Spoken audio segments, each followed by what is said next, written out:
काही नवीन कामाची भूमिपूजन आणि उद्घाटनाच्या संदर्भात पार्टी लेवलला नारळ फोडले गेले. एकाही कार्यक्रमाला मला मी नाही येईल याचीच काळजी घेतली, मला निमंत्रित केलं गेलं नाही. आणि काही स्थानिक पातळीवरही कुणी बोलवलं असेल पण द्यायच्याच. पण ते पाहता पाहता मला असं चित्र निदर्शनास आलं की पक्षाच्या बैठका आणि या सगळ्या गोष्टीमध्ये मला दुय्यम स्थान म्हणजे न बोलावल्यासारखं, पार्टीत असून जर पार्टीमध्ये नसल्यासारखं जर तुम्हाला वागणूक देत असतील तर मला आता आपल्या सगळ्यांच्या पुढे एवढीच मत व्यक्त करायचं आहे का एकतर सोशल ॲक्टिव्हिटीमध्ये मी दीर्घकाळ काम केलं, 35 वर्ष काम केलं. पण मला असं वाटतं की मला संधी मिळावी, लोकांचा अट्टास आहे, रेटा आहे. आणि जर हे सगळे कुणी या गोष्टीकडे पाहत नसतील तर माझ्यापुढं 2च पर्याय शिल्लक राहिले. एकतर सलेंडर व्हावं लागेल किंवा राजकारणातून परिपूर्ण थांबावं लागेल.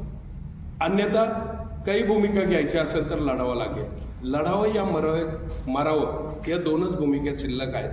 आणि म्हणून ही सगळ्या गोष्टीची आपल्याशी चर्चा करावी, म्हणून मोकळ्या मनाने चर्चा करावी. तुम्ही दिलेली साथ मी पाहिलेली आहे. तुम्ही माझ्या चांगल्या वाईट काळातले सगळे सहकारी आहेत. ऐकीव गोष्टीवर आणि भक्कमपणे साथ देण्याच्या प्रक्रियेवर तुम्ही माझ्या आजपर्यंत राहिले.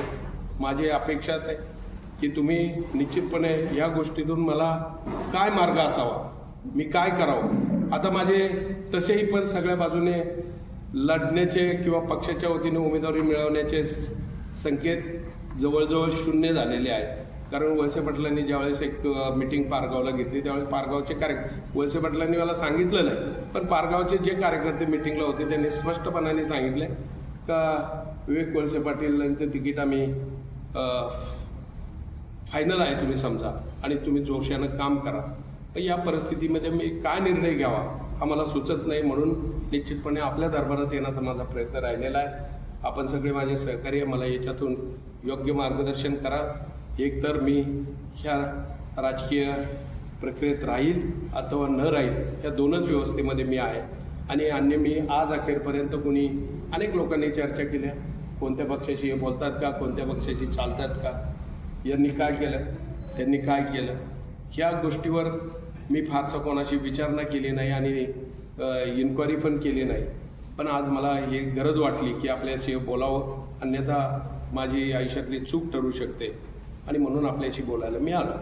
आपल्या मनामध्ये काही संकल्पना असतील तर निश्चितपणे मला मार्गदर्शन करावं की जे करून तुमचा एक सहकारी म्हणून त्याच्या काळामध्ये या समाजातला घटक म्हणून काही काळ काम करायला संधी मिळाली तर मी चांगलं काम करू शकतो.